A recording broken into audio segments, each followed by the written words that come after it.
people here. Thank you very much, Sarah.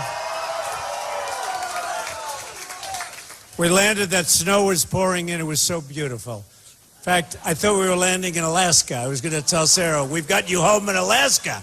This is beautiful. And I want to thank everybody. Such an incredible turnout. We've had really amazing turnouts, and we're doing so well, and we're so proud of it. And we love Wisconsin. It's a special place. And I think we're going to do really well. I think we're going to do really well. Really well. Look at these young people. You know, something I said on the way up, and I was saying it before, that I'm self-funding my campaign. I'm putting up my own money. I don't know if it's worth it. I'll let you know in about a year from now or less. But I think it means a lot. And the reason is all of these people that I'm running against, and that includes the Republicans and the Democrats, they're not doing it the way I'm doing it. When Hillary gets money from the oil industry and all the other industries, when Kasich gets money from the people he's getting money, they totally control him, believe me. When Cruz, Lion Ted, when he gets money, believe me, Lion Ted, Bible. He lies. I never saw a guy lie like him. I've met a lot tougher than him, but I've never seen anyone lie like Lion Ted. But you know, when he gets money from the banks and he gets money from oil and gas and he gets money from everything, believe me, they have him, folks. They have him. I get money from me. I really am here for one reason, to represent you. To represent you. Believe me. And it's so great. When I come to places, and I like the little thing in the round, I told my people, they said, let's keep them smaller, because, you know, we had protesters, right? So they said, let's keep them smaller. This way we can check everybody that comes in. I said, yeah, but I like the big. I like the big. Do you know we have 5,000? Where's the mall here? Where's the mall? We have 5,000 people in the mall. So I told my people, enough with this stuff. Let them have protesters. Who cares, right? Who cares? We have 5,000 people on the other side of the wall, and I feel so guilty. We love you. Let's all say, we love you over there. But you wouldn't swap seats, I guarantee you that. So, and I hope you can hear well back there. Can you hear well? Everybody? Good. Thank you. And can the mall hear well? Let's see if we can hear him. Can the mall hear well? I think they can hear well. I hope they can. Anyway, this is amazing. So look, I'm doing this to make America great again. That's our theme, all these hats. Look at all these hats. But we're doing this. We're doing this to make, look at that guy, stand up. Look at this guy. Do I look like that? Can you believe it? Can you believe? Look at that. All right. Well, I think it looks great. I like it. Good job. But you know, it's a simple, it is. It's a simple, beautiful theme. Make America great again. We have so many problems. We're doing so poorly, far worse than you understand. And in Wisconsin, you know, I know the numbers. The governor gave me a plaque a year ago when he thought I liked him, and I do. He's a nice person.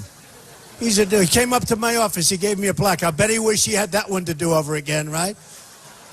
I think I'll have to show that plaque before I leave, right? I keep saying, no, let's not bring it. I should have brought it for this group, but I'll do it somewhere before the time I leave. I'm going to be here right till the end. We're going to be here right till election, and I think it's going to be an amazing couple of days. And I can tell you, I think we're going to win. I really do. I think we're going to win.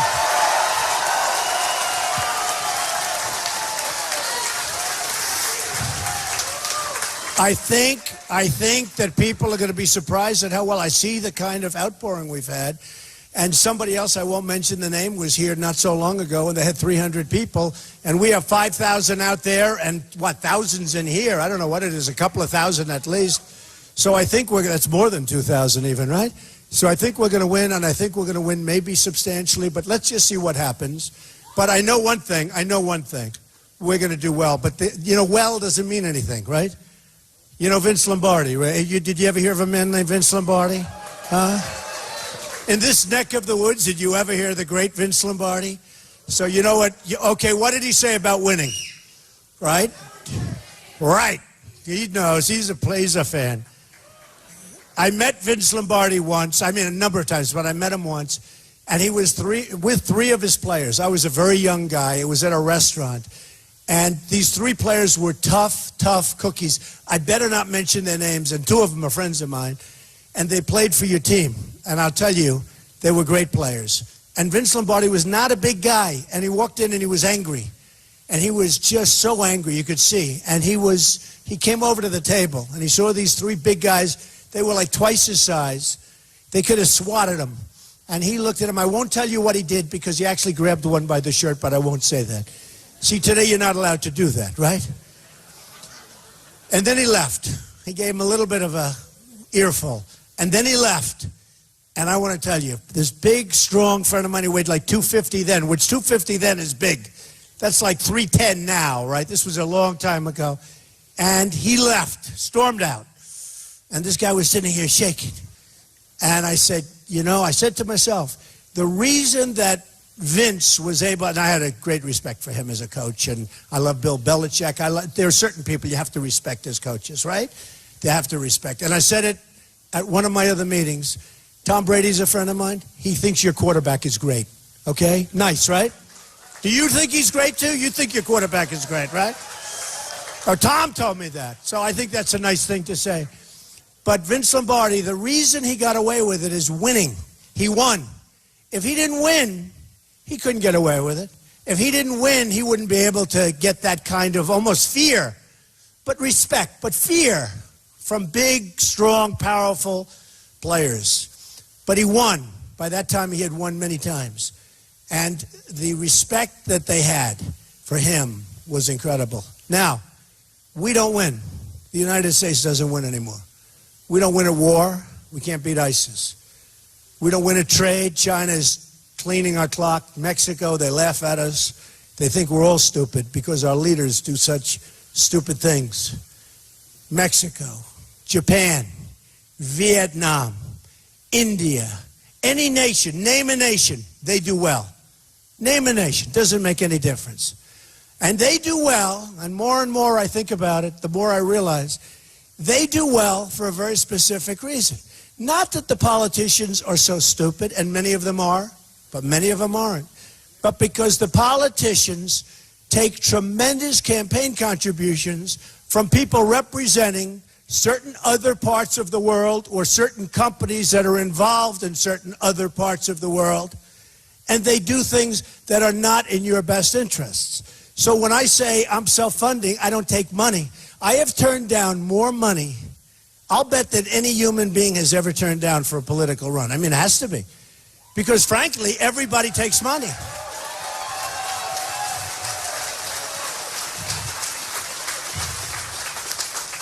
And when you think of it, not a big deal, because everybody takes money. For years, probably, I don't know, I may be wrong about this, I would say the only one would be Ross Perot, right, many years ago. That was a long time ago. But he didn't take money. But I have turned down so much. People coming up, $10 million. Donald, we want to give you $10 million for your campaign. We want to give you $5 million, $2 million, $1 million. Jeb Bush raised $148 million or so. I would have done that times 5. And honestly, and I said coming up, I don't know if I get credit for it, honestly. I don't know. Nobody's going and saying, I like Trump and I like Cruz. Which is really not even a fair comparison, folks. I'm so much better. Believe me, I will do so much better job. I will do so much better. Not even close, but I will do so much better. You know why? Because I'm working for you. They're not working for you. They talk about working for you, but they're not working for you. They're working for their next election. They're working for campaign contributions. Who knows what else they take, and I don't care. I mean, it's not my business, right? It's your business. But who knows what else they work for. But they're working at a minimum for campaign contributions. And I say it all the time. People come up to me, our leaders are so stupid. Our politicians are so stupid. Why would they make deals like that? Why would they do this deal or that deal? There was a deal recently, a company made this incredible deal, and the politicians approved it. And people say, oh, our politicians are so stupid. Well, they're not so stupid. Those people are represented by the smartest people you've ever seen. Special interest groups, lobbyists. I mean, some of these guys, they have like on their, it says Cruz, right on the lobbyists. It's tattooed right on their forehead. I can deal with Cruz. They raise a lot of money for them. And when they go in, they need a vote. No, I'm not going to vote for that. No, you have to. They gave you $2 million for your campaign when nobody else would put up the money. Hey, do I know the system better than anybody ever in history? I mean, you know, on June 16th, I only started this political stuff on June 16th. Before that, I mean, I was a very big contributor. It's a system. It's the system. It's not good, but it's the system. It's what we have. But you have guys with, it's blazing. Hillary. It says Hillary on the guy's forehead. It's like a branding iron, right? You go to him, you want Hillary.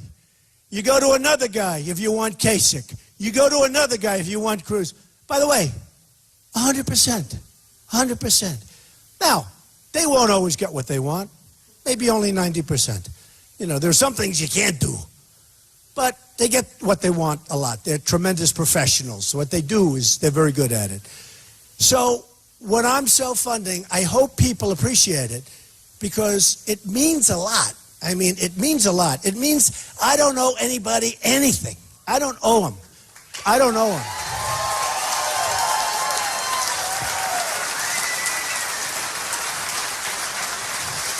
And I said on the way up, you know, so far I've invested $35 million, maybe 40, I don't know, something like that. My money. My money. And you know what? It has no impact on me, which is lucky. I built a great company. By the way, you saw I filed. I built an amazing company, tremendous cash flow, some of the greatest assets in the world, worth over $10 billion. And I started with really just a very, very small loan and built a great company. Some of the great assets, tremendously low debt. And the reason I tell you that is that's the kind of thinking we need in our country to solve many of our problems. Many.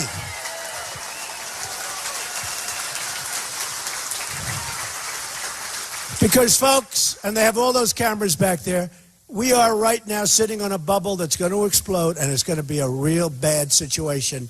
And those things, because it affects you very much, and I know you have a lot of small business owners here, probably a couple of big business owners here. But we have to get rid of it. We're going to start with Obamacare, too. Obamacare is a killer for you and for the country. It's a killer. Obamacare is too expensive for the country to afford, and it doesn't work. By the way, for you, it doesn't work. For anybody. You go 45, 55% increases this year. People are telling me they've never seen anything like it. It folds. It closes up. Obamacare in the year 17 will close up. You can't make it. So when you have it, just remember it's no good anyway. But we'll terminate it far before that, and we will end up with a great health care plan that will cost you less money and be much, much better.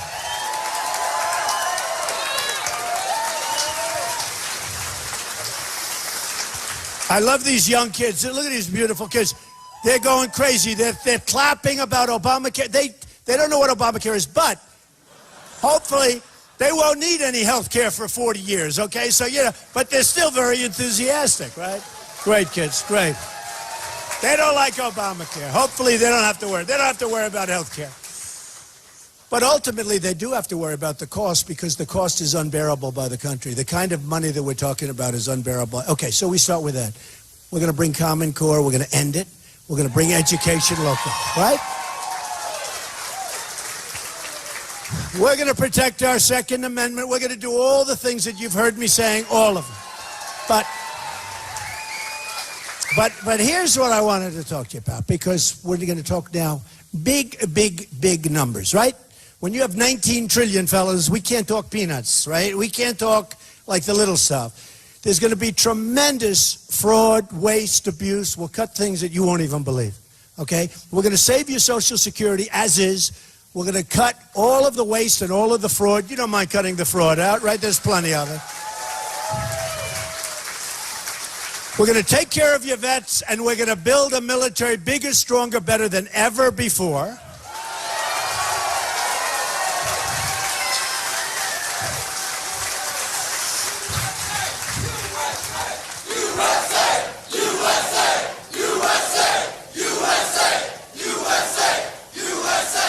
Beautiful.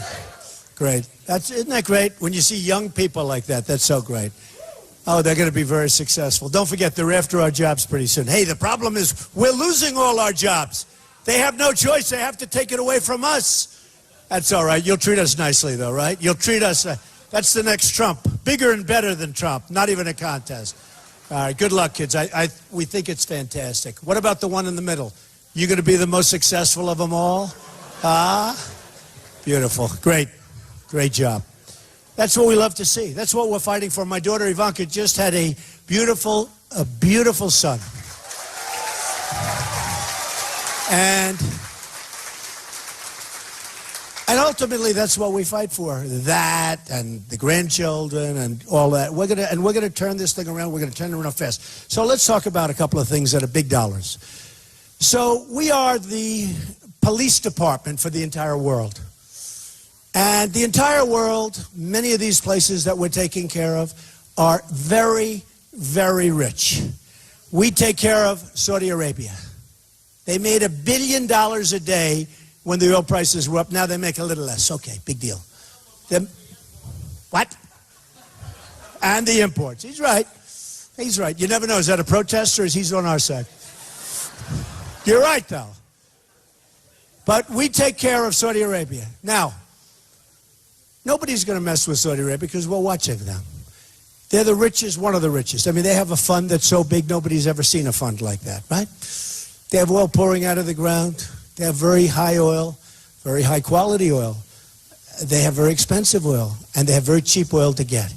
So they make nothing but money.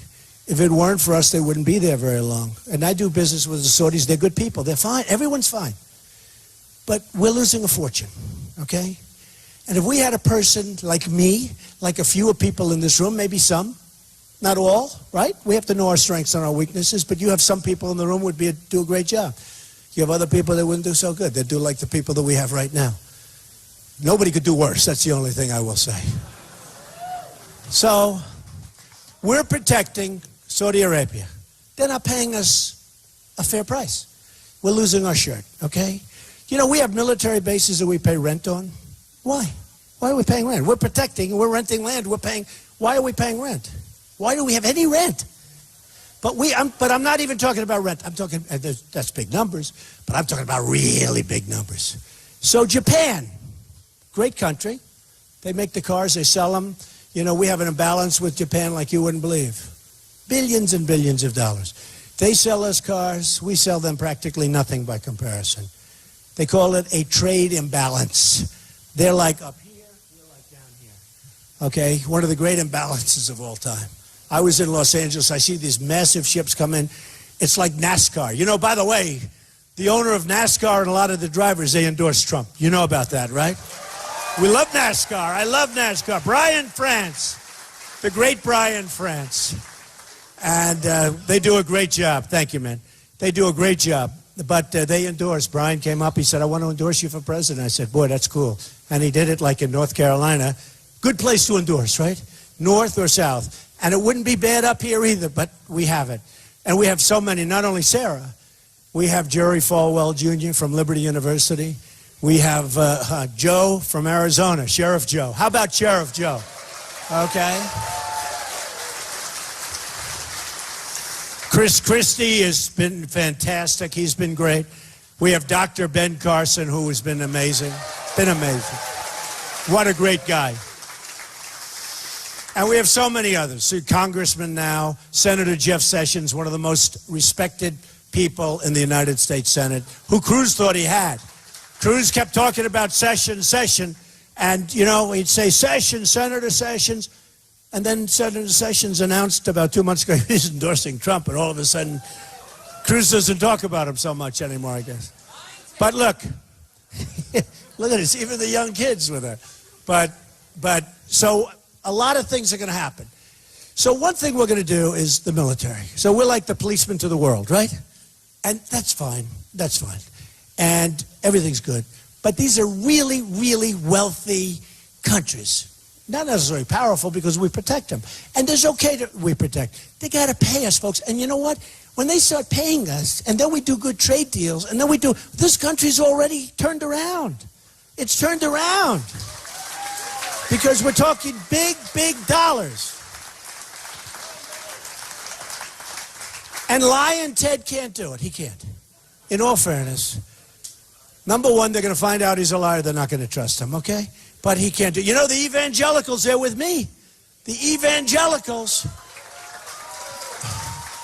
Remember South Carolina? That was going to be Ted. Lion Ted was going to win that one easy. Because the evangelicals, I think it's 68% evangelical. Right? I think you guys are only 28%. Let's get going. Start going to church a little bit more. Go to church. There's the ones I want to get going. Do you go to church on Sundays? Anytime you can go. Do you go to church? Okay, good.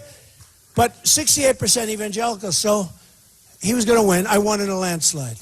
We won North. We won everything. I mean, we've won so much. In fact, just to show you, so Ted, during one of the debates, did you see it? I'm the only one that can beat Donald Trump. I've done it many times. I've beaten him like 5 times, 6 times, whatever.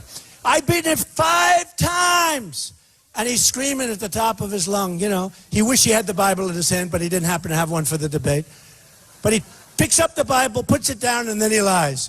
But he said, I've beaten him 6 times. So everyone's saying, oh, wow, that's great. And then I looked at him and said, yeah, but I've beaten you 22 times. And you remember the face? It's true. I've beaten you 22 times. I think we have like 21 or 22 states already. But this is an important one. By the way, you got to do me a favor, folks. You got to vote. I will do such a good job for you. Do yourselves a favor. Don't do me a favor. You're probably doing me a favor if you don't vote for me. I'll go home, I'll relax. So many people have asked me the question. This morning I was interviewed by a very good radio guy, not the whack job that interviewed me. His name is Sykes, and a couple of them. Oh, he's the worst. You know, it's true, there was actually a good interview, but he only plays one little half a sentence, you know. Listen to the whole interview. Everybody that listened to that show would vote for me, believe me. And most people would say, oh, let's hang up now. Don't hang up. You take on the enemy. You take them on.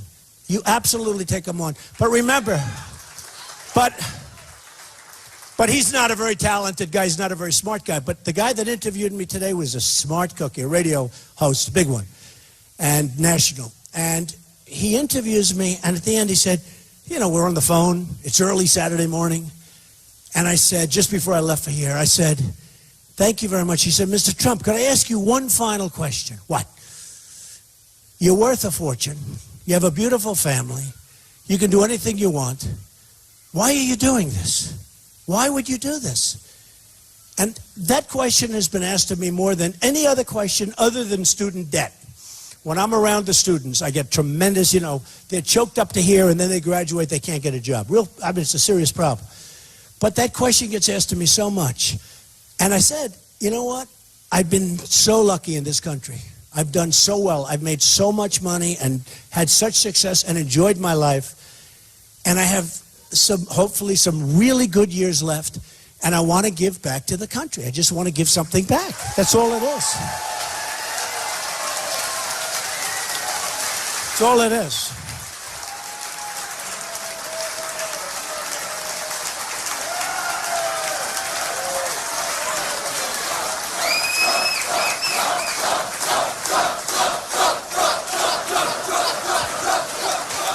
Thank you.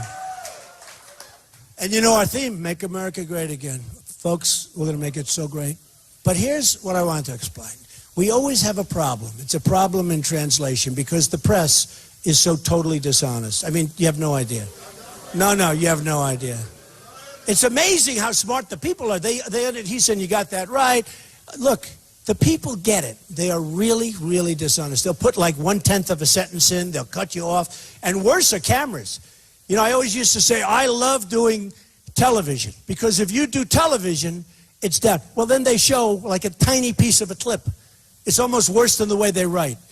But the press is very dishonest. So let me just tell you what happened. So, you know, NAFTA has been a total disaster, right? It's drained businesses. Well, now we have a new one called TPP, Trans-Pacific Partnership. It is so bad, it's worse than NAFTA. It's worse than NAFTA. It will drain Wisconsin. It will drain the United States.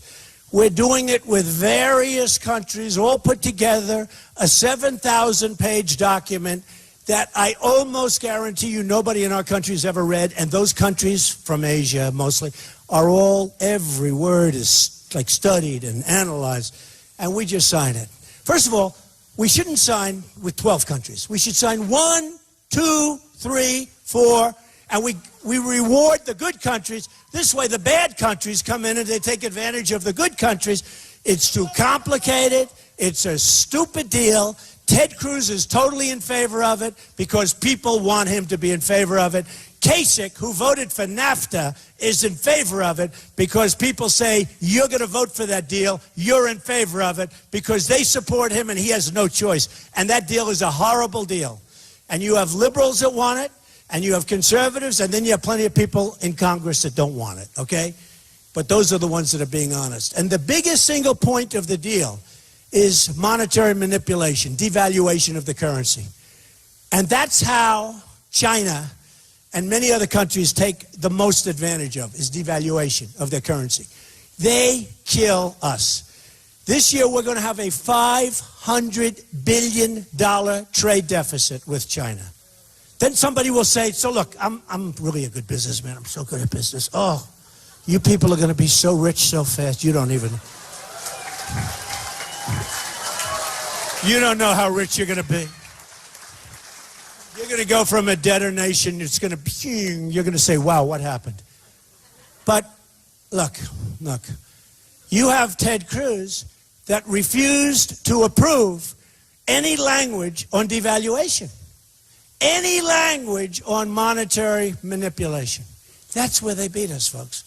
They devalue their currency so much, and then we see our dollar holding and going up. They want our dollar to go up. It sounds good. But in the meantime, Komatsu is killing Caterpillar. In the meantime, China, look what they're doing. They're draining our businesses. Look at what's going on, and look at what's going on with Mexico. Mexico is taking our businesses, not only for devaluation, for a lot of other reasons. The biggest is that our politicians don't know what the hell they're doing, or contributions, okay? So look, we are going to change things, and that's big money. Those are trade deals. I have Carl Icahn, great businessman. We have the greatest business people in the world in this country. We don't use them. We use political hacks, third-rate political slobs, to negotiate with the smartest people in China, the smartest people in Japan. And we have all the cards. People don't realize it.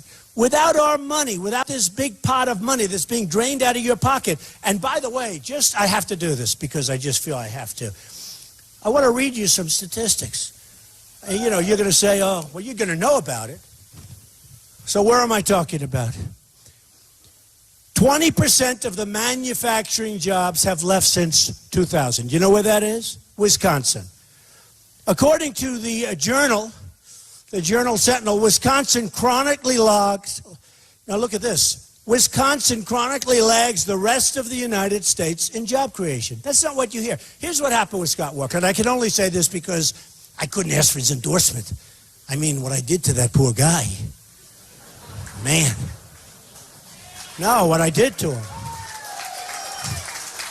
And he's a nice person, but who cares? I don't care if he's nice. I want to make our country rich and good again. Okay.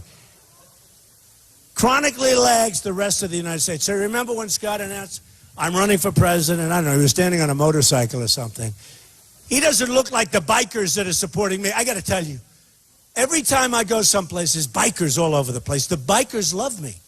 Any bikers in here? Right? The bikers love me. And I've always liked the limousine. I've never quite gotten it, but that's okay. Maybe I don't have the guts to ride those bikes, but you know what? They're great people. I was at, I think, Hilton Head, one of the places, and we had hundreds. We had probably close to 1,000 bikes. I said, what's going on over here? In fact, I was a little bit concerned, actually. They're tough cookies. And they were out there waiting for me. I was making a speech to a great group. I won the state big. It was incredible. But had to be 1,000 bikes, mostly Harleys, in all fairness. We love Harley. I love Harley, right? And I buy Wasau windows. Does anybody know Wasau? Wasau, Wisconsin, right? one of the great windows of the world. You know, I'm really good at that stuff. I'm building on Pennsylvania Avenue, the big hotel. I got it. Everybody wanted it. I got it in the Obama administration. We're building one of the great hotels of the world. It's on time, under budget. In fact, it's way ahead of schedule, and it's under budget. So you don't hear that too often. You ever hear these projects that we have in this country? Yes, that's a 3,000% cost overrun. 3,000%. Do you think those people building are making a couple of bucks, folks? You think they're making a couple of dollars? But Wasau Windows, I did 40 Wall Street using Wasau Windows. Great company. Say hello to Wasau Windows for me, okay? Say hello. It's a great window. Actually, truthfully, it's one of the best windows made anywhere in the world, so it's good. Wasau. I saw Wasau. I said, oh, wait, I wonder, that's probably where they make the windows, because I order a lot of them, and they come. But we did a whole building, 40 Wall Street, a big 72-story building, using, I think, 3,500 Wasau windows. That's a lot of windows, right? Anyway. And there are no leaks. We have no leaks. Explain to them they have no leaks, so that's good. I should say they leak like hell and get a refund, right? I do that too sometimes. So anyway, so we have to make our country so strong, and the way we do it is with the big stuff. But when you look at your area, Wisconsin has to keep wages depressed in order to hold jobs. That's because of foreign competition. That's good, that's fine. It's no good for you. You know, the people, the blue-collar people, great people in this country, they haven't had an effective wage increase in 20 years, okay? And then people wonder why I have a room filled like this. And you have another candidate that just left here. You know that. They had like 300 people. But why do we have a room with thousands of people and thousands of people outside listening to a speaker? Because people are angry and they're disgusted at what's going on. So we have thousands right now. We have people all over this country that are working hard, and a lot of people are getting part-time jobs. They never had a part-time job in their life. But because of Obamacare, it makes sense for the company to make everything part-time for reporting requirements. So you can't do it. It's terrible. Then job growth is coming from largely from the healthcare jobs, the new jobs, which are very, very low-paying jobs, about $525 a week. That's not good. Then wages in manufacturing is stalled. Oh, man, that's terrible. I just got this. Wages in manufacturing is stalled. Low wage. We're like a low-wage nation in Wisconsin, okay? And I've heard this. Household income has had a major decline. This is Wisconsin. By the way, this is largely the country, just so you understand. Large decline in household income, and that took place since the year 2000. So since the year 2000, you've had a decline. Now, and Wisconsin's just in the middle of the pack. So, and I only say that because you have a governor that endorsed him, and people like the governor, so do I. So he gave me a plaque. I think I gave him $50,000 or $100,000. You know why? Because he was a fight. You know, he was fighting. When I said, give him some money, he called me up. What the hell difference does it make? If I didn't run against him, here's the case. I think I gave him $50,000 or $100,000, and he ran. Now, let's say I didn't run against him, okay? And let's say I wanted something in Wisconsin. And I call him up. Governor, how you doing, Governor? Remember me? I gave you $100,000 a couple of years ago when you called. You listen, just out of curiosity, I want to build something in Wisconsin. Do you think he'd be happy about it? I think so, right? But that's the way. I mean, I don't know if it's good. I don't know if it's bad. But believe me, it's wrong because it's wrong for the people. That's why when you see people haven't had an increase in wages countrywide, nationwide, the blue collars, they haven't. Now, Wall Street's doing fine. I know the Wall Street guys so well. Many of them I don't like at all, okay? They have carried interest provisions. They have provisions that nobody in this room even understands or wants to understand. I understand them. We're going to end it, folks. We're going to end it because they're doing well. I'm doing well. I'm doing well. I don't want to do that well. You know, I don't really want to do that well. It doesn't matter. Somebody said, oh, well, what would you do? Would you run your business? Somebody said, would you run your business and be president at the same time? Are you kidding me? No matter how good a business, what this is an opportunity that is so awe-inspiring to be president of the United States, to make our country so strong again. Because we have to make it strong. We have to make it rich. A woman said to me, Mr. Trump, I love you. I'm going to vote for you. You're great. But please don't say you're going to make our country rich again. It doesn't sound good. I said, you're right, but I have to say it. Because if I'm not going to make the country rich again, you're going to start having your Social Security cut by Cruz and by Kasich. You're going to have lots of problems with your Medicare. I'm giving you a huge tax decrease, by far the biggest. You know, coming up, Sarah said she heard a great ad, and it was an ad that I put on. And I don't do that much ad. You know, that's why I'm at 35. I spent 35 or 40 million dollars, and other guys have spent 150. I mean, Jeb had 148 million. I'm number one. Will anybody ever forgive me for that term? That term is a killer. There's a lot of terms I made up. Isn't it nice? I've had 17. I'm down now to the 2 leftovers. Think of it. I've had 17. 17 people. And now we're down to 2. Isn't it nice when you think of it? Wouldn't it be nice?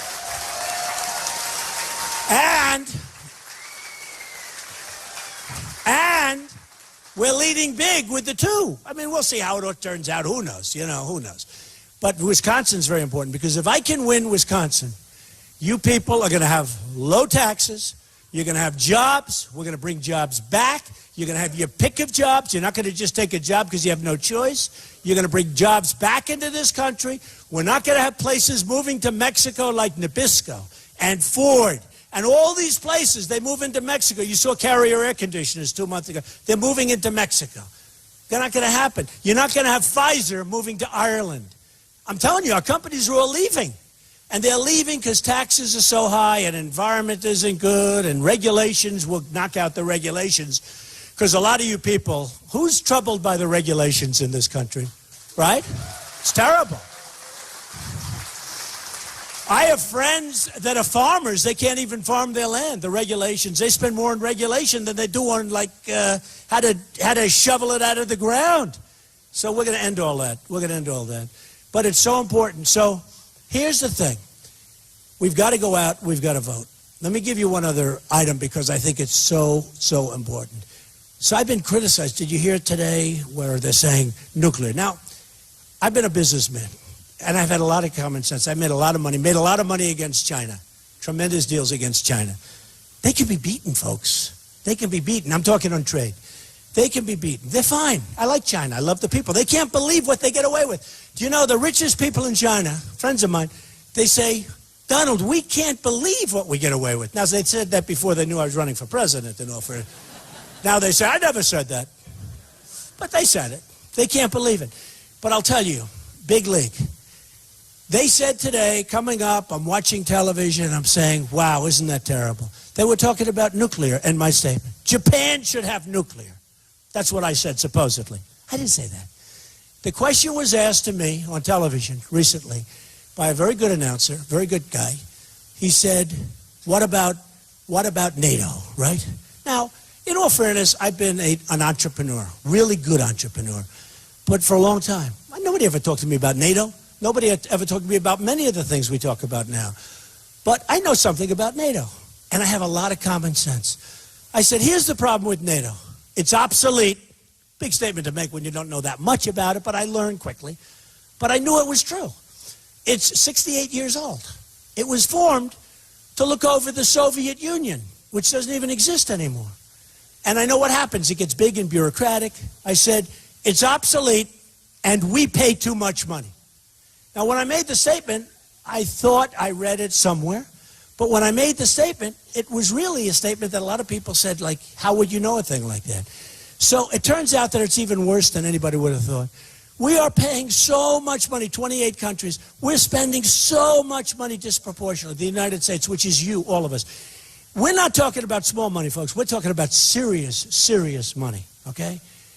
We're not only taking care of Germany, we're not only taking care of Japan, this, that, and so many, but NATO, many countries, and they're not paying their bills. And why should they? Because nobody asks them to pay. I'm going to say, pay up. You got to pay up. One of the early things I'm going to do and I'll do it nicely, I promise, I'll be nice, I'll be presidential. I'm going to be as presidential as I can be, and at the same time get the money, okay? You know, if you're too presidential,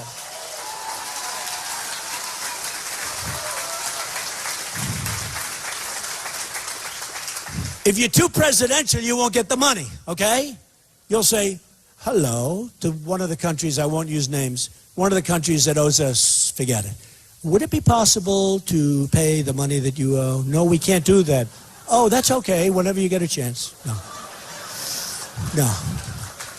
I'm like a really smart person. I could be the most presidential president. It'd be boring, but that's okay. But look, we're going to get these countries to pay, and not only to pay, but to pay all the money they owe us for many years. We've been carrying these countries. Many of them are rich countries. Some aren't, but many of them have the money to pay. And then you say to yourself, what are we getting out of it? Now, you look at the Ukraine. I have friends in the Ukraine. It's great. They're great people. But we're always the ones fighting for the Ukraine. You never hear Germany and these other countries that surround. You know, you have countries, they surround the Ukraine. Do you ever hear them complaining? They don't complain. We want to get in World War III. You know, we're going to fight over the Ukraine. And you have the people that are the neighbors. I don't think they care, or they don't care much. But here's the thing. When I talk about armament and when I talk about protection and when I talk about the military, all of these countries, which is much of the world that we're taking care of, they have to pay. And I don't want to be like a greedy person, but we're losing a fortune everywhere. We take care of South Korea. We have 28,000 soldiers on the line between North and South. The maniac. We have 28,000 soldiers on the line.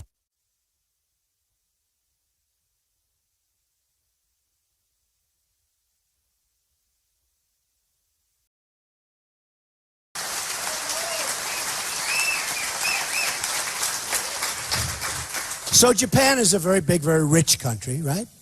And we take care of Japan. And Germany, I mean, with the Mercedes and the this and the that, they're fantastic. It's a juggernaut. It's a phenomenal, powerful, rich country. Very rich country.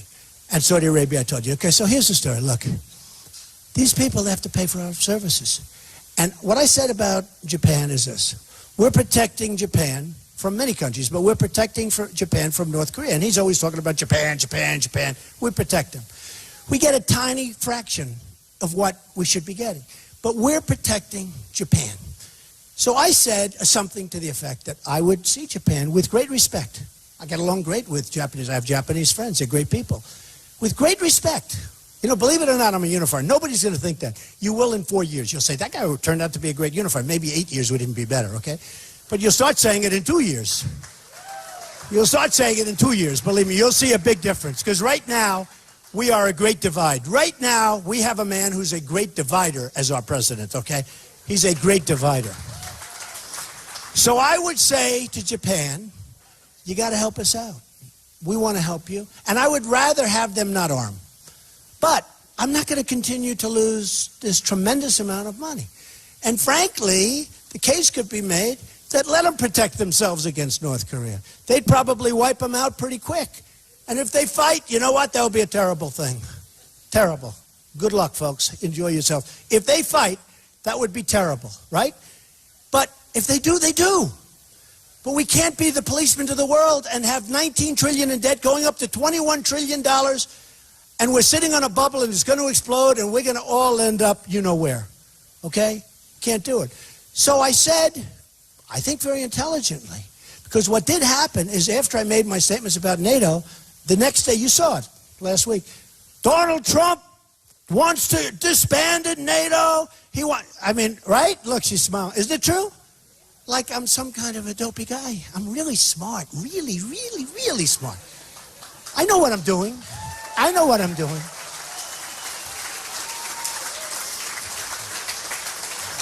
Now, there will be a point with some of these countries where we're going to walk. And we won't be gone for long. Because they're going to call and they're going to say, come back. Now, I would much rather protect Japan because I don't like them arming. But you know what? It's possible that they will. And let them take care of themselves here. But probably more likely they'll pay us a lot more money. And we won't be losing all of the vast billions and billions and billions of dollars that we're losing right now. Just take a look at NATO. I was so right. And now people, these great experts, they've studied NATO for 30 years. And now they're saying, that was a brilliant suggestion. One guy was saying, wow, here's a guy studying NATO and he never thought of it. He said, you know, it is obsolete. And we do pay too much. They don't even think of it because they have a natural instinct for this. By the way, United Nations, same thing, smaller numbers. United Nations. Believe me. Many other things. Many other things. Where do you ever see the United Nations? I love the United Nations in New York. They're wonderful. Do they ever settle anything? It's just like a political gang.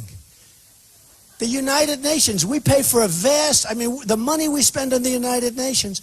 I'll tell you a story. So, years ago, 4 or 5 years ago, I was called before the United States Senate.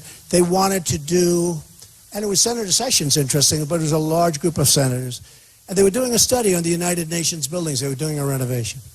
So the ambassador to Sweden at the time, I believe it was Sweden, called me, and I built a building across the street, 92 stories for about $360 million, right across from the United Nations.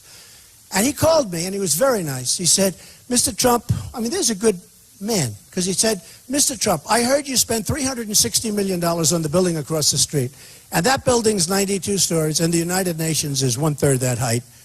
And we're going to spend $1.5 billion on renovating our building. He said, could I ask you a question, why? I said, 2 reasons. Number 1 is they're crooked, and number 2 is lack of knowledge. He said, could I call you to the United Nations? Yes, I went to the United Nations. I met with Kofi Annan, and I told them, I will do the whole job for $700 million. They said, yeah, but it won't be the same job. I said, you're right. It'll be much better. No, it's true. It'll be much better. I explained to him. I said, I'll use marble, and you'll use linoleum, okay? I said, it'll be much better. It'll be 100% better. Anyway, bottom line, took pictures with this guy, everything, and I never heard from him again. Then the United States Senate called me up before they started, and they said, how come you can do it for, and really the number was 500 in my own head, but $500 to $700 million, why can you do that, and it's going to cost them $1.5 billion? I said, it's not going to cost them $1.5 billion. They say it's going to cost them $1.5 billion. It's going to cost them $3 billion, and maybe more than that. And they said, what do you mean? I said, that's what it's going to cost. That was years ago. It cost them much more than even what I said. It was one of the great messes that you've ever seen. And I asked the man in charge of construction, my first meeting, I said, so let me ask you, are you going to use New York steam? That's a very complex system of steam under the streets of New York. What's that? I said, wait a minute, you're in charge of the building, you don't know are you going to use a boiler system? Are you going to use a 4-pipe system, a 5-pipe system, or a 2-pipe system? He had no idea what I was talking about. I said, how can you be in charge of a massive construction problem when you don't know what a 5-pipe and a 4-pipe and a 2-pipe system is? How can it be possible? But then I realized this guy made a fortune, I'm sure. I'm sure the guy made a fortune. So here's the story. We're going to rebuild our country. We need roads, we need bridges. Our bridges are falling down. We're going to save so much money on waste, fraud, and abuse. We're going to save so much. You are going to go out and vote, but you're going to be so proud of what took place today, and you're going to be even more proud of what's going to take place on Tuesday. And a lot of people, they say, these politicians, they get up. We all know, but you know that. You're going to be very proud.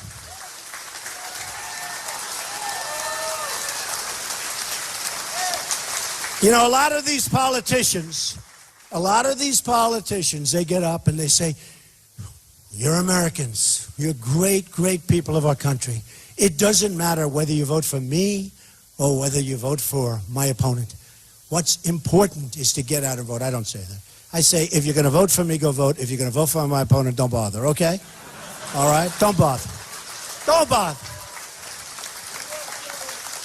But, I do laugh, though, because I understand nature. I'm like a perch. I appreciate life. And we're all angry, but we're good people, and we're not really angry people, but we're angry about the way our country is being run. We love our country. It's being run by idiots. They have no idea what they're doing.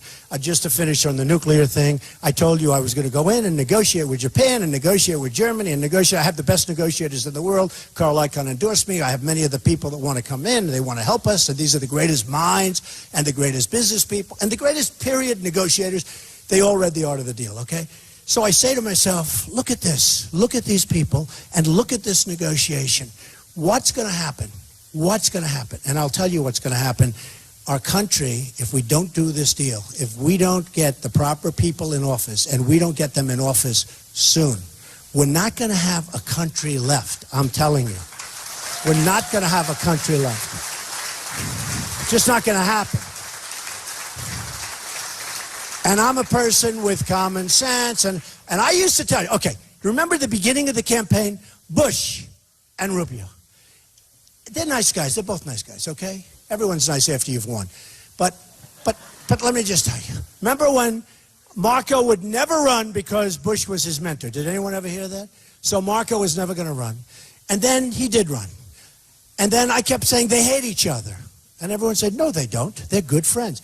And Bush would stand up and say, Marco is my dear, dear friend.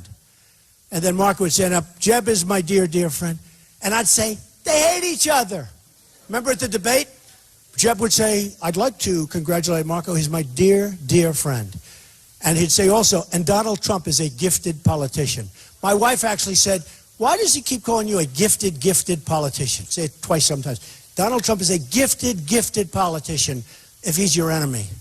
I said, I don't want to give you the answer to that. I don't want to give you the answer. Not on live television, I don't want to. But look, I understand what's going on. I will do such a great job. We will cut our expenses. We will build up our numbers. We will become rich. We will become strong.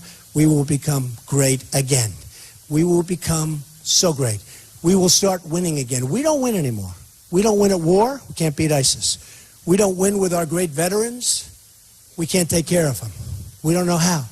It's a corrupt system. The whole VA is corrupt. We're going to take care of our veterans.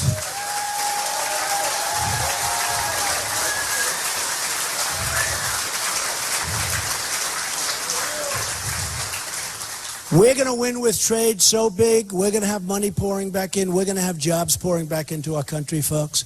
There's not going to be anybody saying, Donald, please don't do that. Please don't do that. These are clients. They represent me. Please. I say, that's okay. They can represent you. Lots of luck. They don't represent me. They gave me nothing. So we're going to have great things happen with trade, with China, with Mexico, with all of these. We're going to have a strong border on the southern side. That border is going to be so strong. You know, we're going to build a wall. We're going to build a wall. So yesterday, I had a great honor, because I never asked for this.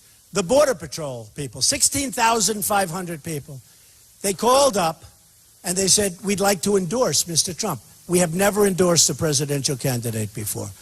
They said, we want to endorse. That tells you.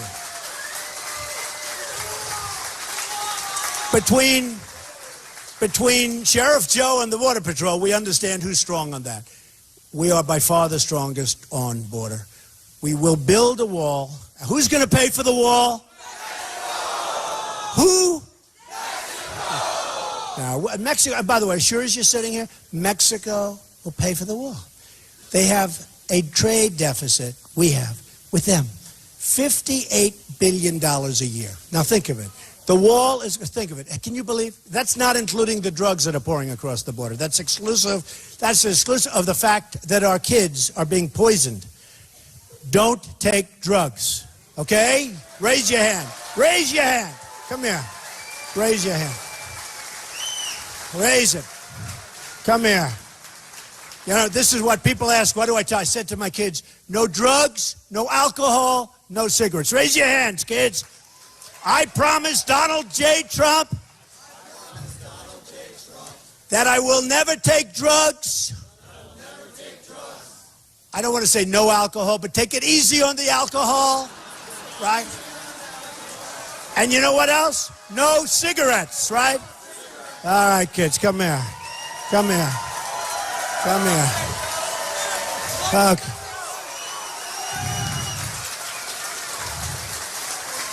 No, they're beautiful kids. But you know what happens? Once you get hooked on the alcohol or the drugs, it makes your life very hard. And the one thing I can tell you, if you don't ever take it, you'll never get hooked. You know? You'll never get hooked. So, that's good. That may be the most important thing I've done today. So look, folks, we're going to have a strong border. We're going to start winning again. I hope on Tuesday you go out, you vote for me. I will not let you down, I promise. You will never see anything like you're going to see. I promise. So on Tuesday, go out and vote. It'll be the greatest vote you've ever made, and we are going to start winning again, We will make America great again.